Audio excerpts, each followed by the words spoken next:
نحمده ونصلي ونسلم على رسوله النبي الكريم وعلى آله وأصحابه أجمعين. اللهم صل على سيدنا ومولانا محمد وعلى آل سيدنا ومولانا محمد وبارك وسلم صلاة وسلاما كثيرا كثيرا. توفیق الہی اپنے مرشد پاک کی برکت سے حکیم الامت مجدد الملت حضرت تھانوی رحمۃ اللہ علیہ کے مواعظ کا سلسلہ چل رہا ہے. حرمات الحدود کے نام سے حضرت کا یہ واعظ چل رہا ہے، جس میں ایک اللہ والوں کا واقعہ چل رہا تھا کہ انہوں نے اللہ سے یہ دعا کی کہ اللہ جو آپ کو مجھے رزق دینا ہے تو سارا رزق ایک ساتھ مجھے دے دیجیے. تو وہاں سے الہام ہوا کہ کیا ہم پر بھروسہ نہیں ہے؟ تو انہوں نے عرض کیا کہ یا اللہ میں کمزور ہوں اور آپ پر بھروسہ تو ہے، لیکن شیطان مجھے بہکاتا ہے کہ کب کھائے گا، کل کہاں سے کھائے گا. میں کہتا ہوں اللہ دے گا تو کھائے گا، کہ اللہ کا وعدہ تو ہے لیکن کب ملے گا یہ تو وعدہ نہیں ہے. اس لیے شیطان مجھے پریشان کرتا ہے. تو جب میرے پاس ہوگا میں کہوں گا کہ میں اس کوٹری میں سے کھاؤں گا. تو آپ کی اپنی کمزوری کا علاج، اس پر یہ بات چل رہی تھی کہ جب اللہ تعالیٰ کا وعدہ ہے وما من دابۃ فی الارض الا علی اللہ رزقها، تو اس کا یہ مطلب نہیں ہے کہ آدمی اسباب کو اختیار نہ کرے. اسباب کو اختیار کرے، کوشش کرے، پھر اللہ تعالیٰ اس کے لیے ذرائع کو پیدا کرتے ہیں. اور پھر دوسری بات یہ آئی، حضرت نے ایک اشکال پیش کیا کہ بعض لوگ قحط کے اندر بھوک سے مر جاتے ہیں، تو کیا ان کا رزق نہیں ہوتا؟ تو فرمایا کہ رزق ہوا کی اضافت سے یہ معلوم ہوا کہ جس شخص کا جو رزق مقدر ہے وہ تو پہنچانا اللہ کے ذمے ہے، لیکن اس کا رزق اس کو پہنچ چکا تھا، اب اس کا رزق باقی نہیں تھا، اس لیے وہ مر گیا. تو اس کمزوری پر واقعہ چل رہا تھا کہ ایک بزرگ بادشاہ سے بے تکلف باتیں کر رہے تھے. تو بادشاہ کو غصہ آیا کہ اتنی بے باک طریقے سے بات کر رہے ہیں. تو بادشاہ نے اپنے سپاہیوں کو آواز دی کہ کوئی ہے جو ان کو پکڑے. تو ان بزرگ نے بھی کہا کہ کوئی ہے. تو ایک دم ایک شیر نمودار ہوا. شیر جو نمودار ہوا تو بادشاہ کی طرف لپکا، بادشاہ اٹھ کر بھاگا. تو بزرگ خود بھی بھاگے، خود بھی ڈر گئے. اب یہ ایک طبعی اثر تھا، ایک طبعی اثر تھا کہ حالانکہ انہوں نے خود کہا تھا کہ کوئی ہے. کہ دوسرا واقعہ آیا، فرمایا کہ دیکھیے حضرت موسیٰ علیہ السلام سے حق تعالیٰ کی گفتگو ہو رہی تھی اور نبوت عطا ہو چکی تھی. اس کے بعد حق تعالیٰ نے ان کو ایک معجزہ عطا فرمانا چاہا. حکم ہوا کہ اپنے عصا کو زمین پر ڈال دو. چنانچہ ڈال دیا اور وہ ہیبت ناک اژدہا بن گیا. عصا جو تھا ہیبت ناک اژدہا بن گیا. موسیٰ علیہ السلام اس کو دیکھ کر ڈر گئے اور پیٹھ موڑ کر ایسے بھاگے کہ پیچھے مڑ کر بھی نہ دیکھا. فَلَمَّا رَآهَا تَهْتَزُّ كَأَنَّهَا جَانٌّ وَلَّا مُدْبِرًا وَلَمْ يُعَقِّبْ. سو انہوں نے جب اس کو اس طرح حرکت کرتے دیکھا، اژدہا ہے اور حرکت بھی کر رہا ہے جیسے سانپ ہو، تو پیٹھ پھیر کر بھاگے اور پیچھے مڑ کر بھی تو نہ دیکھا. یعنی اللہ نے قرآن میں بیان کیا. بھلا اس سے زیادہ قوت قلب کے اسباب کیا ہوں گے کہ بلا واسطہ حق تعالی سے گفتگو ہو چکی تھی، نبوت عطا ہو چکی تھی، حق تعالی کے ارشاد سے عصا کو ڈالا تھا، مگر پھر بھی بشریت کے اقتضاء سے اژدہا کا خوف غالب ہو گیا، بشری تقاضا، اور بھاگ گئے. تو معلوم ہوا کہ خوف طبعی نبوت کے بھی منافی نہیں. طبعی خوف جو ہے نبوت کے منافی نہیں. ولایت اور بزرگی کے منافی تو کیا ہوتا؟ بعض لوگ یہ کہا کرتے ہیں کہ علماء کو ایسا ہونا چاہیے یخشونہ ولا یخشون احدا الا اللہ، کہ بس خدا ہی سے ڈرے اور کسی سے نہ ڈرے. ان کے نزدیک علماء کو نہ شیر سے ڈرنا چاہیے، نہ سانپ سے، نہ بچھو سے، نہ توپ سے، نہ بندوق سے، نہ حکام سے، نہ ڈاکوؤں سے، حالانکہ یہ بالکل غلط ہے، کیونکہ ابھی معلوم ہوا کہ موذی چیز سے انبیاء علیہ الصلوۃ والسلام کو بھی خوف طبعی ہوتا تھا۔ اگر یہ خوف طبعی توکل کے خلاف ہے تو کیا معاذ اللہ انبیاء علیہ السلام کو غیر متوکل کہو گے؟ ہرگز نہیں۔ کس کا منہ ہے جو اپنے کو موسیٰ علیہ السلام سے زیادہ متوکل بتلائے؟ مگر وہاں یہ حالت تھی کہ نبوت کے بعد ان کے دل میں فرعون سے بھی خوف تھا۔ چنانچہ فرماتے ہیں قال ربنا اننا نخاف ان يفرط علينا او ان يطغى قال لا تخافا انني معكما اسمع وارى۔ موسیٰ و ہارون علیہ السلام نے عرض کیا کہ اے ہمارے پروردگار، ہم کو فرعون کی طرف سے یہ خوف ہے کہ وہ ہم پر زیادتی کرنے لگے یا حد سے بڑھ جائے۔ تو کہا تم ڈرو نہیں، میں تمہارے ساتھ ہوں، سنتا ہوں اور دیکھتا ہوں۔ باوجود یہ کہ حق تعالی کی طرف سے ان کو صریح اور صاف حکم ہو چکا تھا، اذهبا الى فرعون انه طغى، کہ فرعون کے پاس جاؤ کیونکہ وہ سرکشی پر کمر باندھ رہا ہے، مگر بئی ہما موسیٰ علیہ السلام اور ہارون علیہ السلام نے آج کل کے بہادروں کی طرح اپنی بہادری ظاہر نہیں کی کہ ہم کو نہ قتل کا خوف ہے، نہ قید خانے کا اندیشہ ہے، ہم بلا خوف و خطر اس خدمت کو انجام دیں گے۔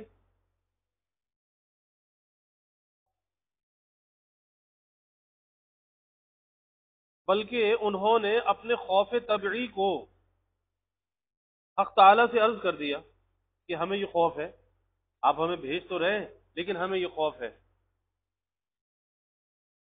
تو اللہ تعالیٰ کے سامنے اپنے خوف کو پیش کر دیا کہ ہم کو اس کی زیادتی سے ڈر لگتا ہے، فرعون کی زیادتی سے ڈر لگتا ہے، اور اس کا بھی اندیشہ ہے کہ کہیں وہ ہم کو قتل نہ کر دے۔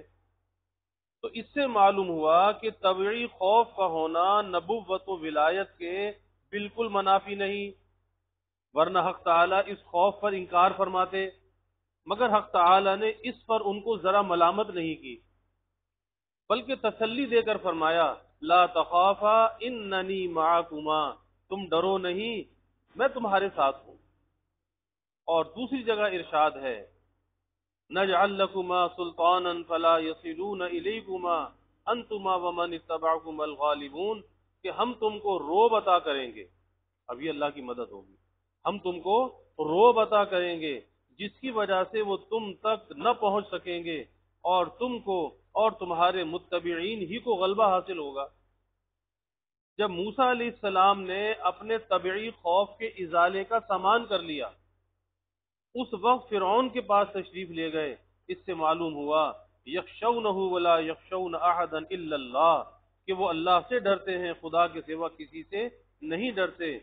اس میں خوف طبعی کی نفی نہیں، اس میں خوف طبعی کی نفی نہیں بلکہ خوف عقلی کی نفی ہے۔ اور دوسرے یہ آیت تبلیغ احکام کے متعلق ہے۔ مقصود یہ ہے کہ انبیاء علیہ السلام تبلیغ احکام میں سوائے خدا کے کسی سے ایسا نہیں ڈرتے کہ وہ تبلیغ سے مانے ہو جائے۔ چنانچہ پوری آیت اس طرح سے ہے الذین یبلغون رسالات اللہ ویخشونہ ولا یخشون احدا الا اللہ وکفی باللہ حسیبا، کہ وہ انبیاء ایسے تھے کہ اللہ تعالیٰ کے احکام پہنچایا کرتے تھے اور اللہ ہی سے ڈرتے تھے، اور اللہ کے سوا کسی سے نہ ڈرتے تھے، اور اللہ تعالیٰ حساب لینے کے لیے کافی ہے۔ تو اس میں تبلیغ احکام کے وقت غیر اللہ کے خود عقلی کی نفی کی گئی ہے کہ ان سے ڈرنے کی کوئی ضرورت نہیں۔ رہا یہ کہ ان کو کسی سے خوف طبعی بھی نہ ہوتا، تو یہ اس آیت کا مفہوم نہیں۔ لوگ قرآن کو ادھورا پڑھتے ہیں، اس لیے اشکال ہوتا ہے، پورے مضمون پر نظر کرنے کے بعد کچھ اشکال نہیں رہتا۔ غرض تبلیغ احکام کے وقت بھی اس کا یہ مطلب نہیں کہ اس وقت خوف طبعی کسی درجے کا لاحق نہیں ہوتا، کیونکہ موسیٰ علیہ السلام کے واقعہ سے معلوم ہو رہا ہے کہ ان کو فرعون سے طبعی خوف تھا، اس لیے انہوں نے حق تعالی سے اپنا خوف ظاہر کر کے اس کا علاج چاہا۔ بلکہ مطلب یہ ہے کہ انبیاء علیہ السلام تبلیغ احکام ضرور کرتے ہیں، اور تبلیغ کے متعلق خوف عقلی تو ان کو صرف خدا سے ہوتا ہے، مخلوق کا خوف عقلی ان کو ذرا نہیں ہوتا، جس کے اثر سے خوف طبعی مخلوق کا ان پر ایسا غالب نہیں ہوتا جو تبلیغ سے روک دے۔ بلکہ اگر کسی وقت مخلوق سے ان کو طبعی خوف ہوتا بھی ہے تو وہ خشیت خداوندی سے مغلوب ہو جاتا ہے۔ پس مخلوق کے خوف عقلی کی تو مطلقاً نفی ہے، اور خوف طبعی کی مطلقاً نفی نہیں، بلکہ اس کے غلبے کی نفی ہے۔ اب یہ مضمون انشاءاللہ کسی نص سے متعارض نہ ہوگا۔ اس پر شاید کوئی یہ کہے کہ پھر علماء کو بھی ایسا ہی ہونا چاہیے کہ مخلوق سے خوف عقلی ان کو ذرا نہ ہو، اور خوف طبعی اگر ہو تو خوف خداوندی سے مغلوب ہو، اس پر خوف غالب نہ ہو۔ تو اس کا جواب یہ ہے کہ جس جگہ علماء کے ذمہ تبلیغ فرض ہوتی ہے وہاں بے شک ان پر خوف خداوندی ہی غالب ہوتا ہے، مخلوق کا خوف طبعی غالب نہیں ہوتا۔ مگر جہاں ان پر تبلیغ فرض ہی نہ ہو، محض مستحب ہو، وہاں اگر ان کو مخلوق سے طبعی خوف ہو تو اس میں کیا حرج ہے، بخلاف انبیاء علیہ السلام کے کہ ان پر تبلیغ ہر حالت میں فرض ہے انبیاء پر۔ اب دیکھنا یہ ہے کہ جن علماء کو تم خائف کہتے ہو وہ اس خوف کی وجہ سے کسی فرض و واجب کو ترک کر رہے ہیں یا مباح و مستحب کو، کس کو ترک کر رہے ہیں؟ اگر تم انصاف سے دلائل میں غور کرو گے تو تم کو معلوم ہو جائے گا کہ وہ مخلوق کے خوف سے کسی فرض و واجب کو ہرگز ترک نہیں کرتے، بلکہ محض بعض مباحات یا بہت سے بہت بعض مستحبات کو ترک کر رہے ہیں۔ سو ایسی حالت میں وہ یخشونہ ولا یخشون احدا الا اللہ کے خلاف کیوں کر ہوتے؟ بلکہ میں ترقی کر کے کہتا ہوں کہ جن مسائل کی تبلیغ آج کل کے بہادر لوگ کر رہے ہیں، علماء بھی ان سب کی تبلیغ کر رہے ہیں، صرف عنوان کا فرق ہے۔ بہادران قوم مقابلہ اور سب و شتم کے ساتھ تبلیغ کرتے ہیں، یعنی سامنے آ کر اور لان تان کر کے ملامت کر کے شب و ستم کے ساتھ۔ اور جن کو تم خائف کہتے ہو کہ یہ علماء ڈرتے ہیں، جن کو تم خائف کہتے ہو وہ تہذیب اور نرمی کے ساتھ ان مسائل کو بیان کرتے ہیں۔ اب صرف اس بات کا فیصلہ باقی رہا کہ مخالفین اسلام کے سامنے آیا ہم کو مقابلہ اور شب و ستم کے ساتھ احکام کو ظاہر کرنا چاہیے یا نرمی اور تہذیب کے ساتھ جو اسلام کے مخالف ہیں۔ سو اس کا فیصلہ خود قرآن مجید نے کر دیا۔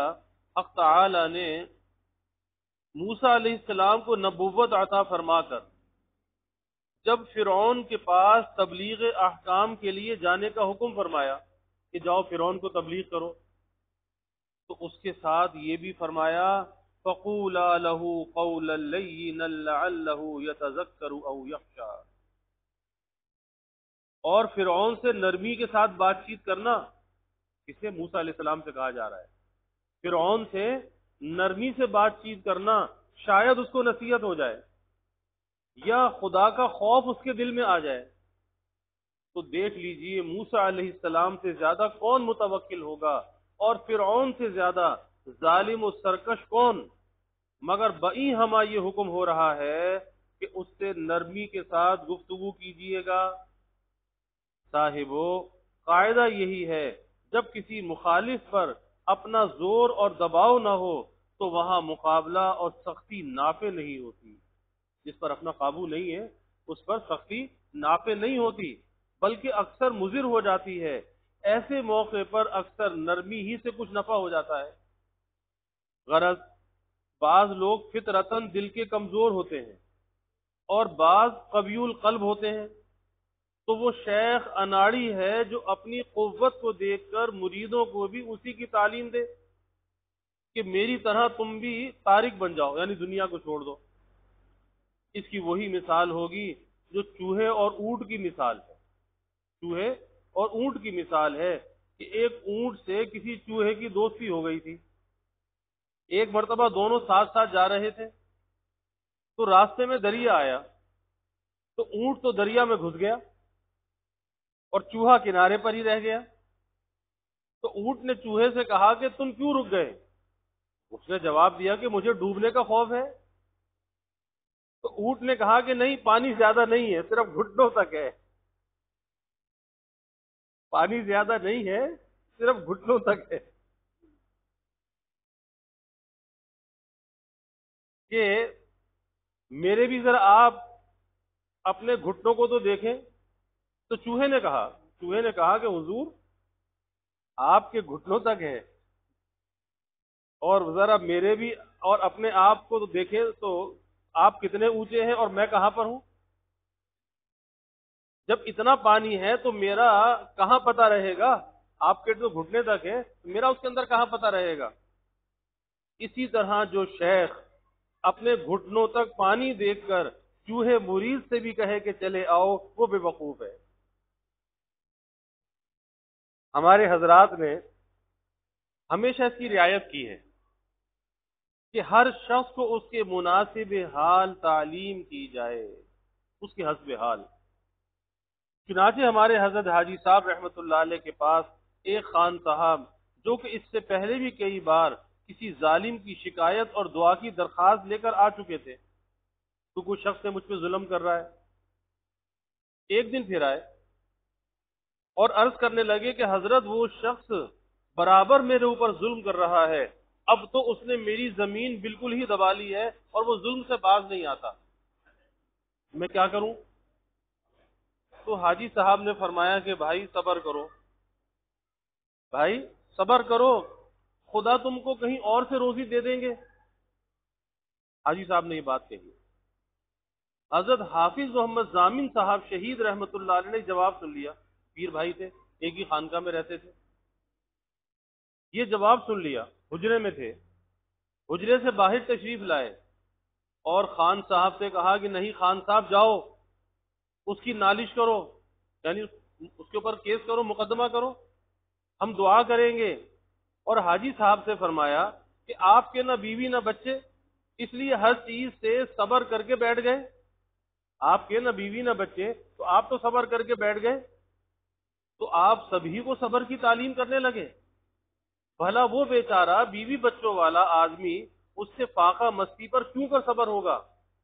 آپ کے صبر کا انجام تو وصول اللہ ہے۔ حاجی صاحب سے کہا آپ کے صبر کا انجام تو وصول اللہ ہے، اور اس کے صبر کا انجام وصول السقر ہے، یعنی دوزخ ہے، کہ جب کچھ بھی اس کے پاس نہیں ہوگا اس کا ایمان چلا جائے گا، کیونکہ وہ صبر کر کے بعض دفعہ پریشان ہوگا، اور جب پریشانی کے ضبط کا تحمل نہ رہے گا تو گناہ کرنے لگے گا۔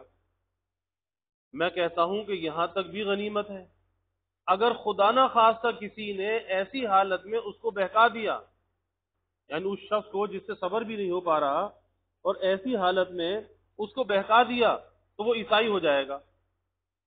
ہم نے ایسے واقعات دیکھے ہیں کہ بعض لوگوں سے تنگی اور فقر پر صبر نہ ہو سکا تو انہوں نے دین بدل دیا، نعوذ باللہ من ذالک۔ اسی طرح حضرت حاجی صاحب رحمت اللہ علیہ اکثر عوام کو صبر کی تعلیم نہیں فرماتے تھے، بلکہ ان کو اختیار اسباب کا امر فرماتے تھے۔ چنانچہ ایک مرتبہ ایک مسمات نے حضرت سے عرض کیا کہ میں اپنی زمین کو وقف کرنا چاہتی ہوں۔ حضرت نے منع فرمایا کہ زمین کو وقف نہ کرو، اپنی ملک ہی میں رکھو، اس سے نفس کو سہارا رہتا ہے، نفس مطمئن رہتا ہے کہ میرے پاس بھی کچھ ہے۔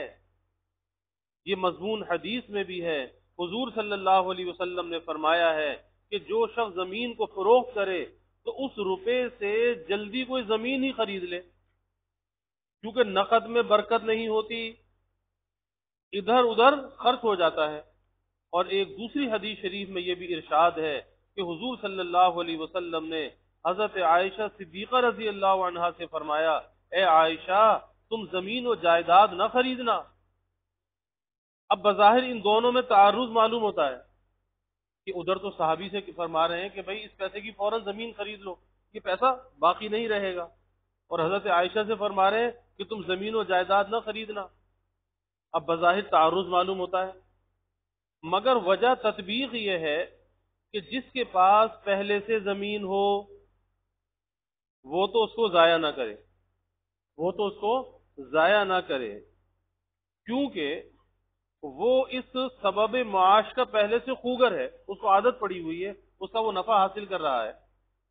اگر زمین نہ رہی تو پریشان ہوگا، اور جس کے پاس نہ ہو خواہ خواہ اپنے سر پر یہ بلا نہ خریدے، کیونکہ زمین جائیداد میں مشغولی زیادہ ہوتی ہے۔ سبحان اللہ، ہر شخص کی حالت جداگانہ، ہر شخص کی حالت کی جداگانہ رعایت ہے، سب کو ایک لکڑی سے نہیں ہانکا۔ حضرت حاجی صاحب رحمۃ اللہ علیہ نے نواب صاحب رئیس چھتاری کو ایک حکیمانہ خط لکھا، تو یہ نواب چھتاری ہمارے حضرت نواب صاحب کے پھوپھا تھے، جس میں نواب صاحب کی حالت کی بہت زیادہ رعایت تھی۔ نواب صاحب کا ارادہ یہ ہوا کہ ہجرت کر کے حرم شریف میں قیام کریں، ہجرت کر کے چلے جائیں۔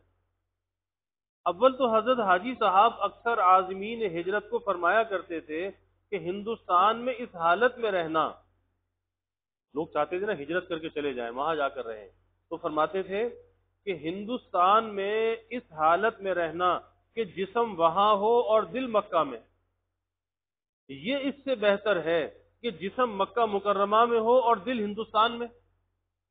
اس لیے جب تک شوق کا غلبہ بے حد نہ ہو، شوق کا غلبہ بے حد نہ ہو، اس وقت تک ہجرت کا ارادہ نہ کرے۔ مگر نواب صاحب کا غلبہ شوق حضرت کو معلوم تھا، حضرت سے بیعت تھے، اس لیے منع تو نہیں فرمایا، مگر ان کو یہ لکھا کہ جب یہاں آنے کا ارادہ کرے تو ریاست کا معقول انتظام کر کے آئیں، تاکہ ریاست کی طرف سے کسی قسم کا فکر دل پر نہ ہو۔ اور ایک بات یہ بھی لکھی کہ جب ریاست کا انتظام آپ دوسروں کے سپرد کر دیں تو اس کا خیال رکھا جائے کہ ملازمین کی تنخواہیں بڑی بڑی ہوں، کیونکہ جب تنخواہ معقول ہوتی ہے تو انسان رشوت اور خیانت کا قصد نہیں کرتا، اور تھوڑی تنخواہ میں اس وقت تو آپ کو کفایت معلوم ہوتی ہے، مگر بعد میں ملازمین خیانت اور غبن کر کے زیادہ نقصان پہنچاتے ہیں۔ سبحان اللہ، دنیا کی سمجھ بھی انہی حضرات کو زیادہ ہے۔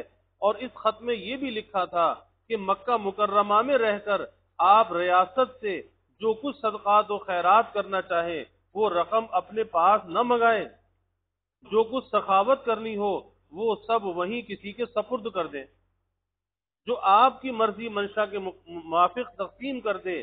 بلکہ مناسب تو یہ تھا کہ آپ اتنی تنخواہ کا بھی وہیں سے انتظام نہ کرتے، بلکہ قاعدہ ہے جب کوئی کسی کریم کے یہاں جایا کرتا ہے تو اپنے ساتھ توشہ باندھ کر نہیں لے جاتا، یعنی آپ مکہ جو آ رہے ہیں تو پھر اس بھروسے پہ نہ آئے کہ کسی کریم کے یہاں جاتا ہے تو اپنا کھانا ساتھ لے کے نہیں جاتا۔ اس پر مجھے ایک حکایت یاد آئی، روض الریاحین میں لکھا ہے کہ ایک نوجوان لڑکا قافلے کے ساتھ تھا، حج کا قافلہ، حجاج کا قافلہ، مگر اس کے ساتھ کچھ توشہ نہ تھا، جہاں تو حج کے لیے رہا تھا، حجاج کا قافلہ تھا، کوئی توشہ اس کے ساتھ نہ تھا۔ کسی نے اس سے دریافت کیا کہ میاں تم کہاں جا رہے ہو؟ کہا کہ بیت اللہ کا ارادہ ہے۔ لوگوں نے پوچھا کہ تمہارے ساتھ نہ کچھ توشہ ہے نہ سامان ہے، آخر بے سر و سامان کس طرح پہنچو گے؟ اس پر اس نوجوان زاہد کو جوش ہوا اور اس نے بزبان قال یا حال یہ جواب دیا، وقدت علی الکریم بغیر زاد من الحسنات والقلب السلیم وان الرداء اقبح كل شيء اذا كان الوفود علی الکریم۔ کہا کہ میں بغیر توشے کے، عجیب بات ہے، میں بغیر توشے کے نیکیوں اور قلب سلیم سے کریم کے پاس جا رہا ہوں، میں بغیر توشے کے نیکیوں اور قلب سلیم سے کریم کے پاس جا رہا ہوں، اس لیے توشہ ہر شے قبیح تر ہے، جب کریم کے پاس جانا ہو پھر توشے کی کیا ضرورت ہے؟ حاصل یہ ہے کہ میں کریم کے پاس جا رہا ہوں تو یہ بڑی بے شرمی ہے کہ اپنے ساتھ توشہ باندھ کر لے جائیں۔ تو حقیقت میں اہل حال اس کو بے شرمی سمجھتے ہیں، مگر حضرت حاجی صاحب نے نواب صاحب کو لکھا کہ اگرچہ مناسب تو یہ تھا کہ آپ اپنی تنخواہ کا بھی انتظام ہندوستان سے نہ کرتے، لیکن چونکہ آپ ہمیشہ سے اسباب کے عادی ہیں، اس لیے اپنی تنخواہ مقرر نہ کرنے میں آپ کو پریشانی ہوگی، جس سے جمعیت قلب فوت ہو جائے گی، اس لیے اپنی تنخواہ کا انتظام تو کر لیجئے، مگر اس کے علاوہ کوئی اور جھگڑا تقسیم وغیرہ کا ساتھ نہ لائیے، سب کچھ تقسیم کر کے آئیے۔ اور لکھا گو یہ سخاوت ہے، مگر نادادن خود سخائے صادقست، جان دادن خود سخائے عاشقست، کہ روٹی دینا خود سخاوت صادق ہے، کسی کو روٹی دینا یہ سچے آدمی کی سخاوت ہے، اور جان دینا یہ عاشق کی سخاوت ہے، جان دینا عاشق کی سخاوت ہے۔ سبحان اللہ، کیسی شان ہوتی ہے اہل اللہ کی، واقعی محقق جامع ازداد ہوتا ہے کہ وہ ضدین کو جمع کر دیتا ہے، وہ متضاد امور کو اس طرح جمع کرتا ہے کہ غیر محقق اس کی حقیقت نہ سمجھنے کے سبب پریشان ہو کر پکار اٹھتا ہے، درمیان قار دریا تختہ بندہ کر دہے بازمی گوہی کے دامن تر مکن ہوشیار باز، کہ تختے سے باندھ کر قار دریا میں ڈال دیا، دریا کے اندر ڈال دیا، اور پھر کہتے ہو کہ دیکھ ہوشیار رہ کہ تیرا دامن بھی تر نہ ہو، کہ دریا میں ڈالا ہے اور دامن بھی تر نہ ہو۔ جس کسی کا یہ شعر ہے وہ محقق نہیں معلوم ہوتا، ورنہ محقق کبھی ایسا نہیں کہہ سکتا، وہ ازداد کو جمع کر کے دکھلاتا ہے۔ چنانچہ حاجی صاحب رحمت اللہ علیہ نے اس خط میں ایسا کر کے دکھلایا کہ تدبیر بھی اور توکل بھی دونوں کو جمع کر دیا۔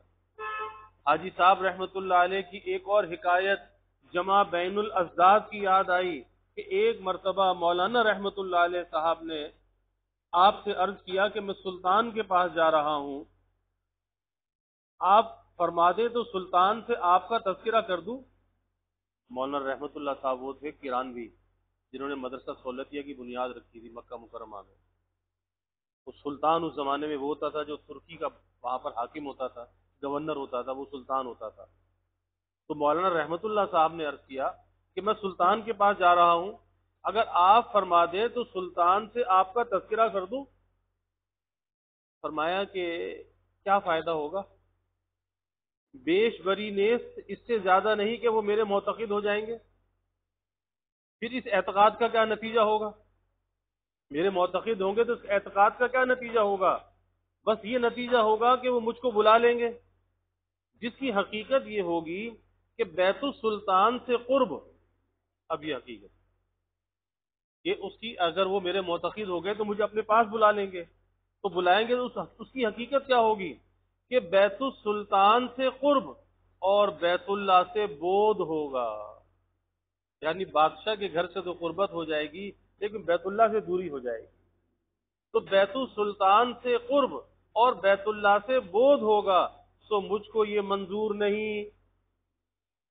اس میں تو حضرت نے اپنی شان استغنا کو بیان کر دیا، اس میں اپنی شان استغنا کو بیان کر دیا، مگر اس میں بڑائی کا شبہ ہو سکتا تھا، اس میں کہ بادشاہ کے پاس سلام کلام بھی کہلوانا پسند نہیں کیا تو بڑائی کا شبہ ہو سکتا تھا۔ اس کا علاج یہ فرمایا میں نے سنا ہے کہ سلطان بہت عادل ہے، اور روایات میں آیا ہے کہ سلطان عادل کی دعا قبول ہوتی ہے، تو آپ ان سے میرے واسطے دعا کرا دیجئے گا۔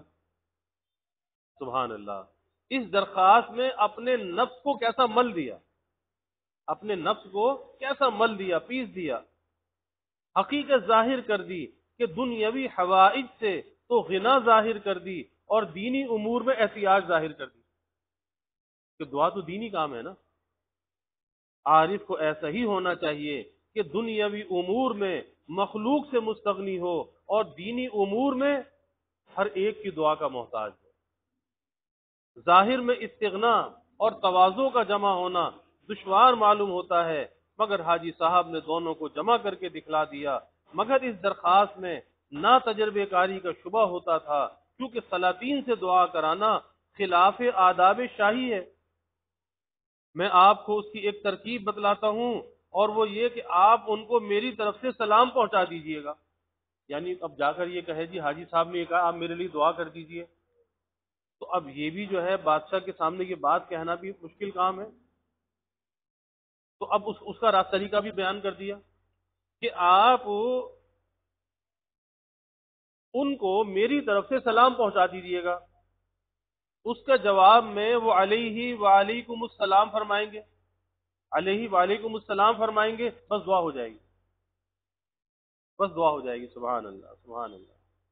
اور یہ بات حضرت حاجی صاحب ہی کے قول سے ثابت نہیں کہ سلام دعا ہے، واقعی اب معلوم ہوتا ہے کہ بڑی جامع دعا ہے، کیونکہ اس میں سلامتی کی دعا ہے جو کہ عام ہے، ظاہری باطنی ہر قسم کی سلامتی کو. اس میں تمام مقاصد داخل ہیں، مگر افسوس ہے آج کل لوگوں نے اس جامع دعا کو چھوڑ کر اور دوسرے الفاظ آداب وغیرہ، آداب عرض وغیرہ اختیار کر لی. ایک جگہ شیخ زادوں کے مجمع میں کسی حجام نے جا کر السلام علیکم کہا. ایک شیخ صاحب نے اٹھ کر 5 جوتے مارے. حجام نے پوچھا کہ حضور پھر کیا کہوں، پھر کیا کہا کروں، کہ سلام سے تو آپ نے منع کر دیا. تو شیخ صاحب بولے کہ یوں بولو کہ حضرت حضرت سلامت کہا کرو. اس کے بعد نماز جمعہ کا وقت آیا، جب امام نے السلام علیکم ورحمۃ اللہ کہا تو حجام پکار کر کہتا ہے حضرت سلامت ورحمۃ اللہ، حضرت سلامت ورحمۃ اللہ. تو لوگوں نے اس کو پھر مارنا چاہا. اس نے کہا کہ پہلے میرا عذر سن لو، پھر جو چاہے کر لینا.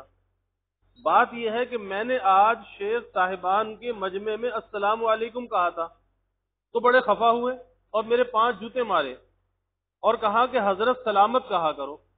تو میں ڈرا کہ اگر کہیں فرشتے بھی السلام علیکم سے ناراض ہو گئے تو وہ تو مجھے جیتے جی بھی نہ چھوڑیں گے. تو کیونکہ ان میں ایک فرشتہ اسرائیل علیہ السلام بھی ہے، اس لیے میں نے نماز میں حضرت سلامت کہا.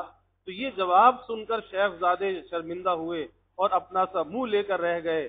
تو بعض جگہ تو یہ غضب ہے کہ السلام علیکم سے بھی لوگ ناراض ہوتے ہیں، مگر غریب قوم کے لوگوں کو بھی اتنی رعایت چاہیے. السلام علیکم تان کر نہ کہا کریں، جس سے سننے والوں کو یہ شبہ ہو کہ یہ اپنے کو ان کے برابر سمجھتے ہیں. اللہ تعالیٰ فہم دین عطا فرمائے. الحمد للہ رب العالمین والعاقبۃ للمتقین والصلاة والسلام علی اشرف الانبیاء والمرسلین. اللهم صل على سيدنا ومولانا محمد وعلى آل سيدنا ومولانا محمد وبارك وسلم. ربنا آتنا في الدنيا حسنة وفي الآخرة حسنة وقنا عذاب النار. ربنا أتمم لنا نورنا واغفر لنا إنك على كل شيء قدير. اللهم أعنا على ذكرك وشكرك وحسن عبادتك. اللهم وفقنا لما تحب وترضى من القول والعمل والفعل والنية والهدى إنك على كل شيء قدير.